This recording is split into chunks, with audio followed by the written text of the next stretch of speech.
उत्तर प्रदेश में ऐसा भूचाल आने वाला है, क्योंकि ये मीडिया वाले नहीं दिखाते, चाहे वो योगी हो, चाहे मोदी जी हो, चाहे अमित शाह जी हो, क्योंकि मीडिया सारा इनका है।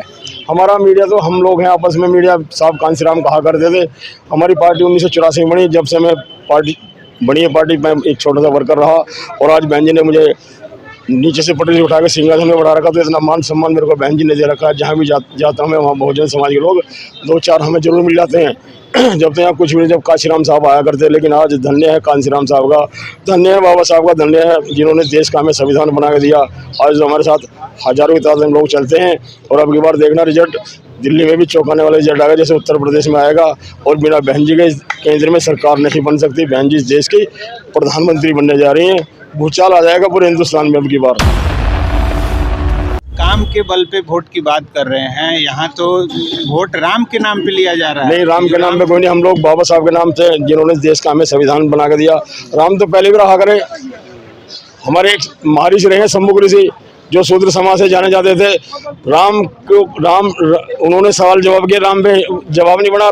एक वहाँ बच्चा पैदा हो गया, उनको भाई ये ब्राह्मण समाज का बालक बच्चा मर गया यहाँ पे, उनके इसलिए यहाँ शूद्र समाज के अकाल बैठ गया, महामारी फैल गई है। राम पे सवाल जवाब नहीं कहा, तो ब्राह्मण ने कहा मार दो इसको, ये तो शूद्र है। तो उसी समय हमारे शंभुक ऋषि को मार दिया राम ने। राम को जो राम था, लेकिन वो किसका लड़का था? दशरथ का लड़का था। राम तो हर घर के अंदर है, हमारे अंदर है, आपके अंदर है। तो ये तो राजनीति करे, वो राजनीति अभी चलने वाले नहीं है। एक सापनाथ है, एक नागनाथ है, जब बीच में नेवला आ जाता है दोनों को खत्म कर देता है। कांसीराम साहब कहा करते थे, हम लोग नेवला हैं, बहुजन समाज पार्टी का आशीर्वाद है, कांसीराम साहब का आशीर्वाद से, बहन जी का आशीर्वाद से, और बाबा साहब जिन्होंने हमें इस देश में वोट का अधिकार दिया। 1949 में इस देश का संविधान बना के बाबा साहब अम्बेडकर ने हम लोगों को दे दिया। पहले राजा रानी के पेट से पैदा होता था, लेकिन उसका ऑपरेशन किसने किया? बाबा साहब अम्बेडकर ने किया। एक वोट का अधिकार सफाई कर्मचारी का, एक वोट का अधिकार एसएचओ का, एक वोट का अधिकार राष्ट्रपति का, और एक वोट का अधिकार पीएम का, सीएम का, सबका एक वोट का अधिकार बाबा साहब ने कर दिया। हमें लड़ाई झगड़े करने की जरूरत नहीं है। 2 तारी तलवार है, इस तरफ वोट डालोगे ज़्यादा, उससे निगम पार्षद बनेगा, आपका प्रधान भी बनेगा, एमएलए बनेगा, एमपी भी बनेगा। ये किसकी देन है? बाबा साहब अम्बेडकर की देन है। बाबा साहब ने तो अपने 4-4 बच्चों को आहुति दे दी। धन्य है बाबा साहब, पूरे वर्ल्ड में नाम हो गया। अमेरिका के अंदर आप जाके देखिए, अमेरिका वालों ने कहा अगर बाबा साहब हमारे यहाँ पैदा होते हम तो पता नहीं कहाँ से कहाँ हो जाते। 25 फुट की बाबा साहब की वहाँ स्टेचू लगाया अमेरिका के अंदर। अब तो मजबूरी है।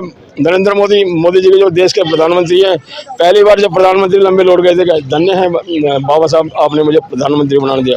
ना ये राम की देन है, ना रहीम की देन है, किसकी देन है? बाबा साहब अम्बेडकर की देन है, जो भी हो गए। लेकिन बहन जी के बारे में ये कहा जा रहा है, जब चुनाव आ रहा है तभी वो सामने आ रही है, बीच में वो सो जा रही है। नहीं, ऐसी कोई बात नहीं। बहन जी 24 घंटे हमारी काम करती हैं।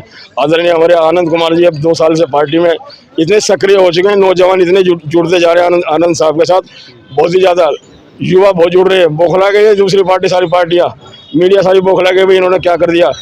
80,000 करोड़ लोगों को 5-5 किलो राशन देते हैं। ये क्या ये इनकी वो हो गई है?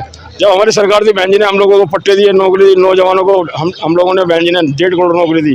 तो ऐसा काम हम पूरे हिंदुस्तान में करने जा रहे हैं। जब हमारी सरकार आएगी केंद्र में, तो हम 5 किलो अनाज नहीं देंगे, हम रोजगार देंगे अब की बार। हम ऐसा काम करने जा रहे हैं। धन्यवाद। जय भीम, जय भारत, नमो बुद्ध।